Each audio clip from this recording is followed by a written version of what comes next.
আমি নিজে যদিও কেমিস্ট্রির পাবলিক, কিন্তু ছোটবেলা থেকেই আর কি হাতের সামনে যা জোটে তাই পড়ি। সেটা শ্রীরামকৃষ্ণ কথামৃত হতে পারে বা দফা ৩০০ হতে পারে। তবে দিনের শেষে নিজে কেমিস্ট, ফিজিক্সের ব্যাপারে বড় কিছু বুঝি না। হলো কি, তখন ইউনিভার্সিটি অফ কেন্টাকিতে ২০০৪-এর ফিজিক্স নোবেল, যারা ফিজিক্স নিয়ে পড়াশোনা করেন জানেন, ২০০৪-এর ফিজিক্স নোবেল ৩ জন মিলে পেয়েছিলেন। একজন হচ্ছেন প্রফেসর ফ্র্যাঙ্ক উইলচেক, আর পোস্টডক ডেভিড পলিজার, আর ডক্টর ডেভিড গ্রস। তো ওরা ওই কোয়ান্টাম ক্রোমোডাইনামিক্স নিয়ে কাজ করেছিলেন। স্ট্রং ফোর্স, অ্যাসিমেট্রিক ফ্রিডম, মানে আমি যে খুব বুঝি ব্যাপারগুলো তা নয়। কিন্তু হলো কি, ইউনিভার্সিটি অফ কেন্টাকি তো অনেক পয়সা, মানে যারা কেন্টাকি নাম মানে বিস্তার হচ্ছে কেন্টাকি ফ্রাইড চিকেন, আর একটা হচ্ছে কেন্টাকি বারবান, আর একটা হচ্ছে কেন্টাকি, যেটা হচ্ছে tobacco capital of United states.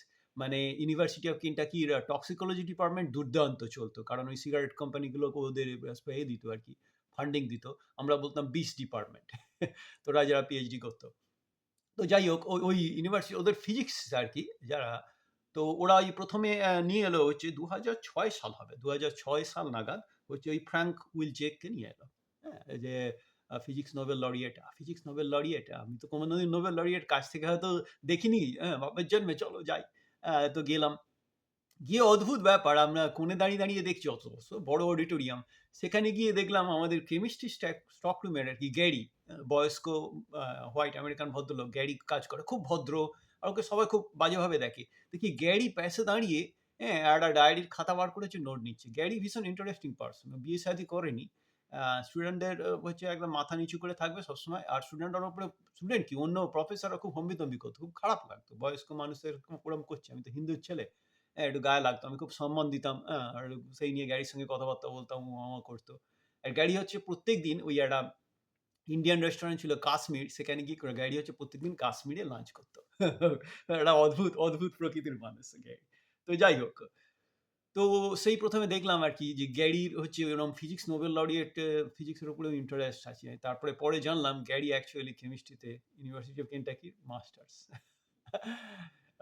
তো যাই হোক, আর পরে আরো পরিচয় হলো আর কি। তো যাই হোক, তো তারপরে আবার ১ মাস পরে ওরা নিয়ে এলো আর একজনকে, মানে ওই একজন, মানে আমি ভুলে গেছি কে ফুল প্রফেসর আর কে ওর আন্ডারে পোস্ট ডক। তো ডেভিড পলিটজার এলেন আর কি, একজন প্রথমে হচ্ছে পোস্ট ডক এসেছিলেন ছাত্র, তারপরে এলেন মেন্টর। হ্যাঁ, কিন্তু ওই ২০০৪-এ নোবেলে যে ৩ জন নোবেল পেয়েছিলেন, ৩ জনে মিলে, কিন্তু ডেভিড গ্রস আর কোনোদিন আসেনি। তখন আর ভাবলাম ডেভিড গ্রস তখন আর একটু দুর্নামও শুনি যাচ্ছি আর কি। হ্যাঁ, ডেভিড গ্রস ওরকম বোম্বের আর কি, টিআইএফআর বোম্বের, টাটা ইনস্টিটিউট অফ ফান্ডামেন্টাল রিসার্চে ওই স্টিফেন হকিংসের সঙ্গে গেছিল লেকচার দিতে। তো সেখানে নাকি $৫০ করে টিকিট চার্জ করেছে, $৫০ অনেকটা টাকা। ভাবলাম ঠিক আছে, হয়তো টাকা পয়সা খুব বেশি চেয়েছে, বেঁচে তো আসেনি। তো আমি সেই নিয়ে মানে ওই আর কি, মানে দুটো নোবেল লরিয়েটকে বক্তব্য শুনেছি, সেটাই যথেষ্ট আর কি জীবনে, হ্যাঁ, ভেবে নিয়েছিলাম। আর ফিজিক্সের সঙ্গে আমার সম্পর্ক খানিকটা অম্ল মধুর আর কি বলতে পারেন, মানে সেখানে আনইনটেনশনালি জড়িয়ে যাওয়া। ইনফ্যাক্ট আমার ইউক্রেনিয়ান বউয়ের বাবা আর মা দুজনেই হচ্ছে ফিজিক্স ডিপার্টমেন্টের। ইনফ্যাক্ট ওরা স্টুডেন্ট থাকাকালীন মিড টোয়েন্টিস ওদের, মানে আমার বউয়ের জন্ম হয় আর কি। যে কারণে পড়াশোনার সময় ওকে সামার ফামারগুলো ওই যে দাদু দিদিমাদের কাছে রেখে দিত আর কি রাশিয়াতে। হ্যাঁ, জন্ম ইউক্রেন, কিন্তু ওই ওদের পরিবার ছড়িয়ে আছে ইউক্রেন আর রাশিয়া মিলে। তো যাই হোক, তো আমি ওকে জিজ্ঞেস করতাম, মানে ওর বাবা আল্টিমেটলি পয়সা রোজগার করতে হবে, তো ফিজিক্স তো সবসময় বেশি পয়সা দেয় না ইউক্রেনে, তো ওরা হলো সেলফ টট প্রোগ্রামার হয়ে গেছে। হ্যাঁ, আমার বউয়ের বাবা মানে শ্বশুর। আর শাশুড়ি ওই ওই থিওরিটিক্যাল ফিজিক্সে পিএইচডি করেছেন। দিয়ে উনি এখন ওই অয়েল স্পিলিং এর মডেলিং এর উপরে কাজ করেন। অয়েল স্পিল হলে জাহাজ থেকে যখন অয়েল লিক হয় তো সমুদ্রে, সেটাকে পরিষ্কার করার কম্পিউটার মডেলিং এর উপরে কাজ করে। দুজনেই ইটালিতে কাজ করেন এখন। তো যে আমি জিজ্ঞেস করতাম, আচ্ছা তোমার বাবা মা ফিজিক্সে, তুমি ফিজিক্স নিলে না কেন? বললো না না, বাবা মা ফিজিক্স, তো ওই জন্যই আমি ফিজিক্স ছাড়া আমি আর কিছু সব পড়বো। ওই জন্য কেমিস্ট্রি নিয়েছিল আর কি, পারুক না পারুক। আর এটা শুধু মানে ইউক্রেনিয়ানদের মধ্যে না, এটা আমি বাঙালি মেয়েদের মধ্যেও দেখেছি। আমার মনে আছে তখন আমি বাগনান কলেজে কেমিস্ট্রি অনার্স নিয়ে ভর্তি হয়েছি আমাদের 1995, হয়তো 1995, বেলুড় থেকে তাড়িয়ে দেওয়ার পরে। তো ও সেখানে ওই একজন আর কি পাঁশকুড়া থেকে আসতো, হ্যাঁ, মেয়ে আর কি, দেবযানী কর সম্ভবত। আর মনে আছে ওরম, ওর বাবা হচ্ছে পাঁশকুড়ায় বাড়ি, মেদিনীপুরে পাঁশকুড়ায় বাড়ি, আর ম্যাথমেটিক্সের বড় প্রফেসর, ডক্টর অজিত কর। তো ওই রকম মানে বাপ যেহেতু অঙ্ক, অঙ্ক ছাড়া সব নেবে, হ্যাঁ, কিন্তু অঙ্ক নেবে না, মানে এটাই সেটাই। যাই হোক, মনে পড়ে গেল আর কি, ও তো ওরা তো হাত খরচ বেশি পেত আর কি, মেয়েরা তো এমনি চিরকালই হাত খরচ পায়, তো ঝেড়ে সিগারেট খেতাম আর কি। আর বলতাম একটু পড়াশোনা কর, মানে খুব ভালো ছবি আঁকতো, শিল্পী মানুষ, খুব ভালো ছবি আঁকতো, জানি না এখন কোথায় আছে। তারপরে তো কেমিস্ট্রি পড়লো না, কেমিস্ট্রি ছেড়ে দিয়ে, মানে শুনেছিলাম ইকোনমিক্স নিয়ে পড়াশোনা করেছে। হু নোস, হয়তো 30 বছর পরে আমার ইউটিউব ভিডিও দেখে হয়তো আবার যোগাযোগ করবে। তো যাই হোক, যেটা বলার যে এটা শুধু মানে ওই ইউক্রেনিয়ান মেয়েদের নয়, এটা বাঙালি মেয়েদেরও একই রকম আছে, বা বাঙালি ছেলেদের। আমার বেলা আমি আর কি বলবো, আমার বাবা তো হাই স্কুলে মাস্টারমশাই ছিলেন, 1993 সালে মারা যান, তখন আমার 16 বছর বয়স, মাধ্যমিক পাস করি। উনি ওই ইংরেজি আর সংস্কৃত পড়াতেন। উনি ইংরেজিটা শিখেছিলেন হচ্ছে সেন্ট জেভিয়ার্সে, অ্যাকচুয়াল সাহেব পাদ্রীদের কাছ থেকে ইংরেজিটা বেশ ভালোই জানতেন। বাবার সঙ্গে আমার খুব একটা যোগাযোগ মানে ছিল না আরকি, মানে সেরকম কমিউনিকেশন ছিল না। কিন্তু ইংরেজি বিদ্যে অসাধারণ, অসাধারণ। মানে সবাই নাম করত। প্লাস আ আ সংস্কৃত দুটোই আরকি পড়াতেন। তো আমি দেখলাম ওইগুলোতে তো দিন চলবে না। আমি চুজ করেছিলাম কেমিস্ট্রি, কারণ কেমিস্ট্রিতে চাকরি বেশি। মানে আ আর কিন্তু কিছু সেরকম নয়। কিন্তু তবুও ভাগ্যক্রমে আমি কিছু মাস্টারমশাই পেয়েছিলাম। হ্যাঁ? সেটা বলুন হাই স্কুলে ছিল, আমার মনে আছে হাই স্কুলের মাস্টারমশাই ছিলেন সুনীল জানা। ম্যাথমেটিক্স পড়াতেন। তো উনার কাছে আরকি মানে অঙ্ক ভুল করলে কান ধরে উঠবোস করতে হবে। আর তখন তো ক্লাস 7, মানে আমার মেয়ের মতো আরকি, টিনেজে ক্লাস 7 মানে 13 বছর বয়স। টিনেজ শুরু হয়েছে। তখন তো প্রেস্টিজে লাগে কান ধরে উঠবোস করতে। অঙ্ক ভুল করেছি তো কি হয়েছে? কিন্তু কান ধরে উঠবোস করাবে। উনি শুধু অঙ্ক সঙ্গে, উনি ছিলেন অ্যাপ্লাইড ম্যাথও শেখাতেন। কিরকম? না, অঙ্ক ভুল করলে ওই কান ধরে ৫ টা করে উঠবোস, ৩ টে বা ৫ টা করে উঠবোস। কিন্তু যেদিন ওই একটা অঙ্ক ভুল করতাম, তখন ওই ১৫ টা বা ২০ টা উঠবোস করে রেখে দিতাম। উনি খাতার পাশে লিখে রাখতেন। তাকে পরের দিন ভুল করলে ওখান থেকে সাবট্রাক্ট করবেন। তো যাই হোক, উনি আমাদের অঙ্ক শেখাতেন কিরকম, মানে একটা ওই কেরোসিন তেলের জারে ৫ লিটার কেরোসিন ধরে, হ্যাঁ? তো ১১ লিটার কেরোসিন আছে, কটা জার লাগবে? তো আমরা তো ঐরকম সব ভাগ করে ভগ্নাংশে দিলাম। তো সেটাকে কেটে দিতেন। দিলাম তো হতভাগা, ওটা যদি ১১ লিটার কেরোসিন হয়, কেরোসিন তেলের জার তো আর ভাঙা হবে না। আর তুই ১ লিটার কেরোসিন ফেলেও দিতে পারবি না। ফলে ৩ টে জার লাগবে। তারপরেও ওই রকমের ছিল আরকি যে ২ কিলোমিটার রাস্তা ছাড়া লাইট পোস্ট বসাবে, ১০ কিলোমিটার রাস্তায় কটা লাইট পোস্ট লাগবে। তো সবাই এরকম ৫ টা ভাগ করে দিয়ে দিলাম, ৫ টা তো হব ভুল, না ৬ টা। মানে n+1, কনসেপ্ট অফ n+1, যে ১০ কিলোমিটার রাস্তা হলে ২ কিলোমিটার ছাড়া যদি লাইট পোস্ট বসাও, তোমাকে ৬ খানা লাগবে, 5+1, কারণ ১ম বার শেষ যে করে জারি তুমি ধরবা আরকি। তো ওই যে ব্যাপারগুলো, মানে science should make sense, math should make sense. ওই ব্যাপারগুলো আমি খুব ভাগ্যবান যে আমি এরকম মাস্টারমশাইগুলো পেয়েছি। যারা, আর তারপরে তো আবার ব্যাচেলার্স পড়তে গিয়ে আর কি রামরাজাতলায় বাড়ি। আম অধ্যাপক দিলীপ খামরুই। উনি জয়পুরিয়া কলেজে কেমিস্ট্রির অধ্যাপক ছিলেন। উনি তো অন্য লেভেলে আমাদের বুড়ি করতেন। একবার মনে আছে জিজ্ঞেস মানে প্রশ্ন করেছেন, মানে ওই চায়ের দোকানে কেটলিতে জল ফুটছে। হ্যাঁ? কেটলির ওই সুর দিয়ে স্টিম বেরোচ্ছে। ও এভারেজ ভেলোসিটি বার করো। Physical chemistry. এ তো পাতি জিনিস ভাই। কি মানে আমাদের কি মুড়িয়ে করছে? হ্যাঁ? ফর্মুলা আছে। হ্যাঁ? এভারেজ ভেলোসিটি CA, যদি খুব ভুলে না যাই, inside square root 8 RT by pi m। T হচ্ছে অ্যাবসোলিউট ডিগ্রি, অ্যাবসোলিউট টেম্পারেচার। আম তার মানে ১০০ ডিগ্রি সেলসিয়াস যদি হয় আরকি, বয়েলিং যদি ধরে নিই অ্যাপ্রক্সিমেটলি, তাহলে ওটা 273 প্লাস 100 হবে টি। আর স্টিম যখন, ওটা তো আর কি, মানে ও H2O, মানে 18 গ্রামস পার মোল। মানে এই কি একটা সহজ জিনিস আমাদের দিয়েছে, ঝপাস করে পুরো নামিয়ে দিলাম। CA equals to inside square root 8 RT by pi m, সব বাই 0। হ্যাঁ? স্যার নিশ্চয়ই ভুল করেছেন। দিলীপবাবু নিশ্চয়ই ভুল করেছেন। হ্যাঁ, এইটা কি করে হবে? মানে আমরা ক্যালকুলেশন চেক করছি। উনি মিটকি হেসে বলছেন, "বাবা, ওই ফর্মুলাটা যেটা তুমি বসালে, ওটা কি থেকে ডিরাইভ হয়েছে?" সবাই জানে, ওটা জানো তো? ওটা তো Maxwellian Boltzmann distribution, Maxwell Boltzmann distribution থেকে ফর্মুলাটা হয়েছে। হ্যাঁ, জানি। তো এটাও কি জানো যে ওই ফর্মুলাটা এপ্লাই করতে গেলে তোমার ওয়াটার মলিকিউলটাকে বা XYZ ৩ টে ডাইরেকশন মানে দিতে হবে। মানে ডাইরেকশন ইন্ডিপেন্ডেন্ট হতে হবে। এখন কেটলির সামনে দিয়ে যে ওই যে সুর দিয়ে যেটা জলের বাষ্পটা বেরোচ্ছে, ওটা তো একটাই ডাইরেকশন। ওখানে তুমি ওই ফর্মুলাটা লাগাতে পারো না। পুরো মুরগি। মানে সায়েন্স উড মেক সেন্স। মানে ফর্মুলা দুম করে বসিয়ে দিলাম, কিন্তু ফর্মুলাটা কি অ্যাকচুয়ালি বসানো যায়? সেটা তো আগে ভাবতে হবে। ওই ভাবনাটার জায়গা, ওই স্পেসটা সুনীল জানা বলুন, তারপরে দিলীপ কামুড়ি, আর কত বলবো? আবার মুরগি করেছিলেন একবার মনে আছে।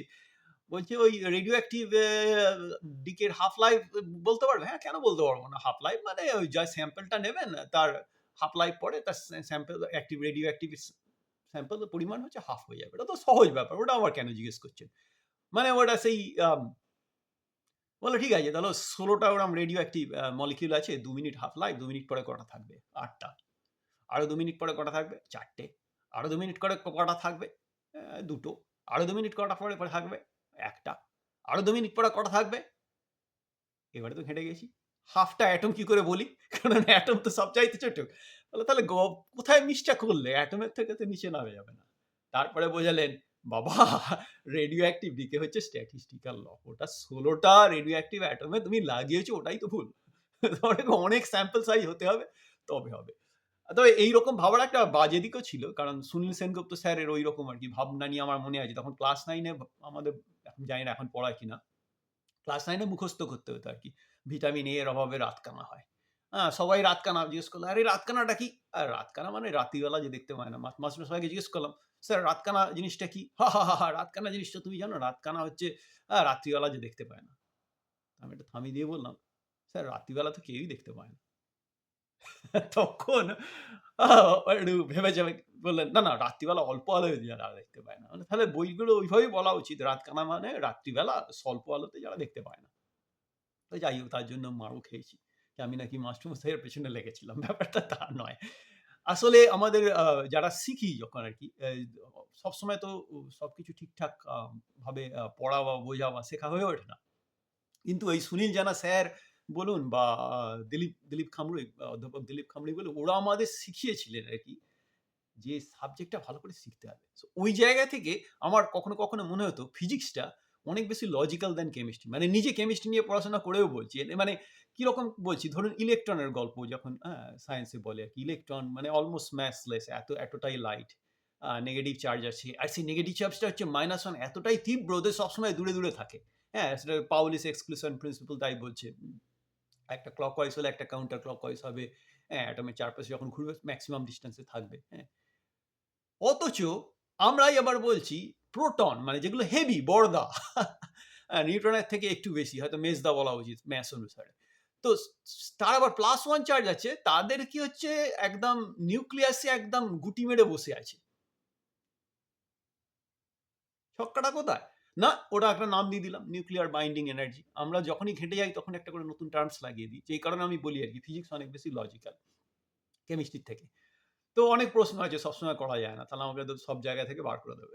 তো তো যাই হোক, ফিজিক্সের ওই লজিক্যাল ব্যাপারগুলো আরকি আমাকে হয়তো একটু বেশি টানতো। তারপরে গেলাম আইআইটি বোম্বেতে। তখন ওই বিপ্রজিৎ সরকার, এখন জার্মানিতে স্টুটগার্টের বড় প্রফেসর। আমরা বলি প্রেস। ২৫০ র বেশি বোঝায় পেপার আছে, ভালো পাবলিকেশন। খুব মানে ভীষণ স্মার্ট। পরে গল্প বলব আরকি। বাঙালি ছেলে, আসামের বড়াপেটা থেকে। আমাদের সঙ্গে খুব মিলত। অনেক গল্প আছে আইআইটি দিনের। তো যাই হোক, তো বিপ্রজিৎ হঠাৎ করে আমাকে বলল, "হে উমা, তুমি ওই এর বইটা পড়েছো? Surely you are joking mister Feynman, পড়তে পারো। তুমি তো সবই পড়ো, ওরা পড়লে তো পারো, বেশ মজা পাবে।" তো বইটা পড়লাম। Surely you are joking mister Feynman. Richard ফাইনম্যানের লেখা। 1985 মনে হয়। তো কালেকশন। তো ফিজিক্স কতটা বুঝেছি আমি, মানে ফিজিক্সে আমার তো অত বুদ্ধি নেই। কিন্তু বইটা বেশ মজার। মানে ফাইনম্যান শুরুই করছে আরকি ফার্স্ট পেজে। I wonder why, I wonder why, I wonder why, I wonder, I wonder why, I wonder why, I wonder why, I wonder. মানে ভালো না বেশে পড়া যায় না আরকি। ফাইনম্যানের তখন বেশ মজার। মানে যারা আ এদিক ওদিক বই পড়তে ভালোবাসেন, আমি ডেফিনিটলি বলব এই বইটা একবার দেখতে পারেন। বেশ মজা পাবেন। মানে বিজ্ঞানীরাও বেশ ইন্টারেস্টিং লোকটোক হয় আরকি। তো যাই হোক, ফিজিক্সের গল্প করতে গিয়ে এই গল্প করছি। তো আল্টিমেট আরকি ফিজিক্স নিয়ে ওই আইআইটি বোম্বেতে আমার মনে আছে তখন ব্যাচেলার্স কোয়ার্টারে থাকি আরকি। হ্যাঁ? মজা হতো। ব্যাচেলার্স কোয়ার্টারে ওই খাওয়ার টেবিলে কিছু ফিজিক্সের পাবলিক, ওরা আমাদের কেমিস্ট্রিতে ছোট করত। হ্যাঁ? তুই তো কেমিস্ট্রি নিয়ে পড়ছিস। ধরো কম বুঝিস। তো একদিন থাকতে না পেরে আর কি মুড়ি করতে ইচ্ছে হলো। জিজ্ঞেস করলাম যে খুব খুব করুণ মুখে যে, ভাই কাঁচ ফিজিক্স কি বলে, কাঁচটা কি ব্যাড কন্ডাক্টর হিটের না গুড কন্ডাক্টর? হা, হা, হা, হা, ওই রকমের হাসি, মানে সেই রাতকানার ডেফিনেশন জিজ্ঞেস করার মতো আর কি, তার ছেলের হাসি এসে বলে ওইটা জানিস না, ও তোরা তো কেমিস্ট ওই জন্য জানিস না। হ্যাঁ, গ্লাস হচ্ছে ব্যাড কন্ডাক্টর অফ হিট। ওটা তো মানে একদম হাই স্কুলে পড়া, এটা ভুলে গেছিস? হ্যাঁ, সেটা জানি, কিন্তু একটা সন্দেহ আছে। তখন বিড়ি সিগারেট খেতাম, আমার কাছে লাইটার আছে। মানে তুই এক কাজ কর, কাঁচ তো ব্যাড ব্যাড কন্ডাক্টর, তাহলে একটা কর, একটা কাঁচের টুকরো একটা আঙুল দিয়ে ধরে থাক, আর আমি উল্টো দিকে লাইটার দিয়ে গরম করি। ফেলবি না কিন্তু, কারণ কাঁচটা ব্যাড কন্ডাক্টর, তুই নিজেই তো বললি। তখন ভাবতে শুরু করেছে। তখন আমি বললাম, দেখ কাঁচ আসলে যে বইয়ে লেখা থাকে ব্যাড কন্ডাক্টর, ওটা হয়তো ভালো করে লেখা উচিত যে কাঁচটা bad conductor at room temperature.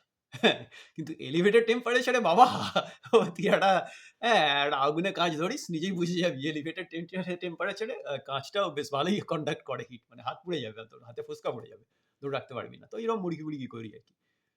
তো সেই জায়গা থেকে আর কি, মানে ফিজিক্সের প্রতি আমার একটা শ্রদ্ধা ভালোবাসা আর কি কেমিস্ট্রি হয়েও থাকে। হ্যাঁ, আছে সায়েন্স সায়েন্স টিচার হিসেবে। তো 2012 সালে আমাদের আরকানসা, তখন ওই আরকানসা ইউনিভার্সিটিতে পড়াই আর কি, 2012 ওদের ওই আরকানসা একাডেমি অফ সায়েন্সের 96th কনভেনশন হচ্ছে। তখন ঠিক করা হলো, হ্যাঁ, ডেভিড গ্রসকে আনা হবে, হ্যাঁ, কিনোট স্পিকার হিসাবে। আরে ডেভিড গ্রস তখন ওই পুরনো স্মৃতি, আরে ওই তো তিনজনে মিলে 2004-এ নোবেল পেয়েছিল, তাদের দুজনের আমি বক্তব্য শুনেছি, কিন্তু লাস্ট জনের বক্তব্যটা শোনা হয়ে ওঠেনি। হ্যাঁ, সেই ডেভিড গ্রস, জানি না, তখন আমার মনে হয় খোঁচা মারছে লোকটা, তো মানে ইন্ডিয়াতে গিয়েও স্টিফেন হকিং ওরম দিয়েছে, ওকে কি আনতে পারবে? তো ওকে গিয়ে বলা হলো, দেখুন আরকানসা ছোট্ট জায়গা, আপনি এলে খুব ভালো লাগবে, কিন্তু আপনার ওই কভার চার্জ অত আমরা পারবো না। তখন যে লোকটাকে মনে হয়েছিল মানে অর্থ পিচাস গোছের আর কি, অত মানে টাকা ছাড়া কিছু বোঝে না, সেই লোকটা অদ্ভুত সাইডটা দেখলাম। বললো, তোমাদের আরকানসা, না না না কিছু লাগবে না, তুমি এক কাজ করো, আমাকে ভালো বারবন খাইয়ে দিও আর একটা হর্স ফার্ম ঘুরিয়ে দিও, তাহলে আমি যাবো, গিয়ে বলবো। আমি পুরো ছক্কা, কি রে ভাই, যাই হোক। তো সেই হিসেবে আর কি এপ্রিল মাসে মানে এপ্রিলের শেষের দিকে হয়তো ছিল আর কি, কনফারেন্সটা থাকে, আরকানসা একাডেমি অফ সায়েন্সের কনফারেন্সগুলো হয় এই এপ্রিলের শেষের দিকে। তো তখন এই একটা সুযোগ পেলাম, এবং এই সুযোগটা অনেক বড় সুযোগ। মানে ছোট্ট ইউনিভার্সিটি, আর আমি তখন ফ্যাকাল্টি, তখন লেভেলটা আলাদা। মানে সামনাসামনি নোবেল লরিয়েটের কাছাকাছি যাওয়ার। হ্যাঁ, ইউনিভার্সিটি অফ কেন্টাকি তো দূরে ওই বসে বসে হলে বসে লেকচার শুনছি, দাঁড়িয়ে লেকচার শুনছি, দেরি করে গেছিলাম, ওই জন্য গাড়ির পাশে দাঁড়িয়ে দাঁড়িয়ে লেকচার শুনছিলাম আর কি, বসার জায়গা সব ফুল হয়ে গেছিল। তো এইখানে ডেভিড গ্রসকে একটু ভালো করে চেনার সুযোগ পেলাম। বেশ মজার লোক, বেশ মজার লোক, সারাদিন ধরে কাটানো, মানে সারাদিন ধরে দিন রাত্রি বলুন কাটালে তো একটা মানুষের সম্পর্কে জানা যায়, একটা অদ্ভুত লোক কিন্তু। হ্যাঁ, তো আমাদের ডিন তখন জো উইনস্টেড, আর যে ডিনের অ্যালকোহলের কালেকশন দুর্দান্ত। আমার মনে আছে, আমার প্রথম যে বছর আমি এখানে ভালো চাকরি ছেড়ে এখানে 30% পে কার্ড নিয়ে ছোট্ট ইউনিভার্সিটিতে কাজ করতে আসি, আমাদের তো কোনো আত্মীয় স্বজন নেই, তো আমি আর আমার বউকে রেখেছিল আর কি, তখন বাচ্চা বাচ্চা হয়নি আমাদের। হ্যাঁ, তো গেছিলাম, তো ডিনের অ্যালকোহল সেলার কালেকশন, বাপরে বাপ, মাথা খারাপ করে দেবে। আর ডিন যে মানে ওয়াইফ আর কি, খুব ভালো আর কি, খুব মজার লোক। সে এক একটা করে ওয়াইন নেয়, তার দাম বলে, আমি বললাম না না দরকার নেই, বললাম না না এনজয় করো। তো তো যাই হোক, তো ডিন আর তখন জো উইনস্টেড ডিন আর ডক্টর ডেভিড গ্রস ছিলেন নোবেল লরিয়েট, কাছাকাছি জানা। তো এই মানুষটাকে অন্যরকম ভাবে জানলাম আর কি। তো বলতাম, আচ্ছা এই যে আপনি নোবেল প্রাইজ পেয়েছেন, ইন্ডিয়া যাচ্ছেন, সব জায়গায় যাচ্ছেন, এটা এনজয় করেন? বললো, দেখো আমার নোবেল পাওয়ার আগে, হ্যাঁ, যখন আমি বক্তৃতা দিতে যেতাম, হ্যাঁ, লেকচার দিতে যেতাম, তখন হয়তো 20টার মতো অডিয়েন্সের মধ্যে আমি 20টার মতো ইন্টারেস্টেড লোক পেতাম। ভালো লাগতো, অডিয়েন্সের সাইজটা ছোট, হ্যাঁ, আমি কি করেছি সেটা বলার একটা সময় পেতাম। এখন যেটা হয়েছে কি, হ্যাঁ, 20টার বদলে 80টা লোক চলে আসে, কারণ আমি নোবেল পেয়েছি। হ্যাঁ, আমাকে চিড়িয়াখানার জন্তুর মতো দেখতে কিনা, বা নোবেল লরিয়েটের আমার সঙ্গে একটা ছবি তুলবে, বা একটা নোবেল লরিয়েটের মানে সেমিনারে গেছে, মানে আমার তখন পূর্ব স্মৃতি এক্স্যাক্টলি, আমি তো তাই করেছি, মানে ফিজিক্স অত বুঝতাম না, আমি যেতাম সবই, কিন্তু তখনই একটা নোবেল লরিয়েটে একটা বক্তৃতা দিতে আসছে, ইউনিভার্সিটি অফ কেন্টাকিতে যেতে হবে। হ্যাঁ, সন্ধ্যাবেলা তখন লেকচারগুলো চলতো, তো দিনের বেলা কাজকর্ম করে সন্ধ্যেবেলায় যেতাম লেকচার শুনতে, ক্যাম্পাসে কোথাও ভালো লেকচার হলে। তো আমিও ভাবলাম আমিও তো তাই মানে মানে ভাবছি। তো বলতো দেখো ওতে অসুবিধাটা কি হয়, ওরা ভেবে নেয় যে আমি সারা জীবন ধরে যা করেছি, হ্যাঁ, সেটাকে ওই একটা টিভির অ্যাডভার্টাইজের মতো 30 সেকেন্ড বা 1 মিনিটে বলে দেবো। আর তারপরে ওরা ছবি-টবি নিয়ে বেরিয়ে যাবে। হ্যাঁ? ওরা করে কি বসে, বসে ওই ফোন চেক করছে, নাহলে হাতের ঘড়ি দেখছে। এতে হয় কি যে ২০ টা স্টুডেন্ট মানে ওরা এখনো আসে। ওরা এখনো আসে আমার সাবজেক্টটা শুনতে। আমি ওদের সঙ্গে interaction টা আর ভালো করে করতে পারি না। মানে তখন একটা বাংলা কথা মনে পড়ে গেল আরকি, খ্যাতির বিড়ম্বনা। মানে ওটা হচ্ছে মানে ইকুইভ্যালেন্ট আরকি। মানে নোবেল লরিয়েট ডেভিড গ্রস বলছেন যে নোবেল পেয়ে ওই মুশকিলটা হয়েছে। ওই কমিউনিকেশনটা উনি মিস করেন ভীষণ। হ্যাঁ? যেটা নোবেল পাওয়ার আগে যেটা উনি মিস করতেন, এখন নোবেল পাওয়ার পরে। তারপরে জিজ্ঞেস করলাম আরকি সাহস করে। আমার তো একটু সাবজেক্টের থেকে আমার মানুষ বেশি চিনতে বেশি উৎসাহী। হ্যাঁ? আমি সবসময় মানুষকে খোঁচাই আরকি সুযোগ পেলে। ইংরাজি যাই হোক। এর ভেতরে যাওয়ার চেষ্টা করি। তাই থেকে। তো আমি বললাম, "আচ্ছা আপনি তো নোবেল পেয়ে গেছেন। হ্যাঁ? আপনার ফিজিক্স রিসার্চ মোটামুটি মানে যেকোনো সায়েন্সে সবাই রিসার্চ করে নোবেল পাওয়া মানে দি এন্ড প্রিটি মাচ, হ্যাঁ? যেমন সাবজেক্টের পড়াশোনার এন্ড হচ্ছে পিএইচডি ফরমাল, সেরকম আপনার রিসার্চের অনার্স যদি ধরেন নোবেল লরিয়েটের পরে তো মানে কোনো কথা হবে না, সারা পৃথিবী জানে। তাহলে এখন কি করেন? এখন নিজেকে মোটিভেট করেন কি করে? বললাম, "না, না আমি ওইরকম কোনো ব্যাপার না। আমি প্রশ্ন খুঁজি। কারণ বোর হয়ে যাই তো আমি প্রশ্ন খুঁজি। তবে অনেক প্রশ্ন আছে যেগুলো ইন্টারেস্টিং কিন্তু আমি আমার বিদ্যে বুদ্ধি দিয়ে বা আমি এক্সপেরিমেন্ট দিয়ে সেগুলো প্রমাণ করতে পারবো না।" যেমন বলছি মানে আমার খুব আ ইন্টারেস্টিং লাগে যে আমি খুব ভাবার চেষ্টা করি ভগবান ছেলে না মেয়ে। হ্যাঁ? কিন্তু সেটা তো আমি আবার এক্সপেরিমেন্ট দিয়ে আমি প্রমাণ করতে পারবো না। ফলে ওই প্রশ্নগুলো নিয়ে আমি আর মাথা ঘামাই না। আমি সেই প্রশ্নগুলো নিয়েই মাথা ঘামাই যেগুলো আমি এক্সপেরিমেন্ট দিয়ে এগিয়ে নিয়ে যেতে পারবো। আইদার ঠিক বা ভুল সেটা বার করতে পারবো। বেশ মজা লেগেছিল। তো যাই হোক বাহ! বেশ সুন্দর একটা ব্যাপার। তবে একটা জিনিস বলার, ওই বুড়ো বয়সে ডক্টর ডেভিড গ্রস মানে আমি আমি সোশ্যাল ড্রিঙ্কার। কিন্তু ওই ২ বুড়ো মিলে ডিন আর ডক্টর ডেভিড গ্রস মিলে বাপরে বাপ! কি পরিমাণ হুইস্কি টানতে পারলে! মানে নিজের চোখে না দেখলে বিশ্বাস করতাম না। মানে কোন নোবেল প্রাইজে যদি কোন ক্যাটেগরি থাকে যে কে কতটা হুইস্কি টানতে পারে আরকি। আমি নিশ্চিত আ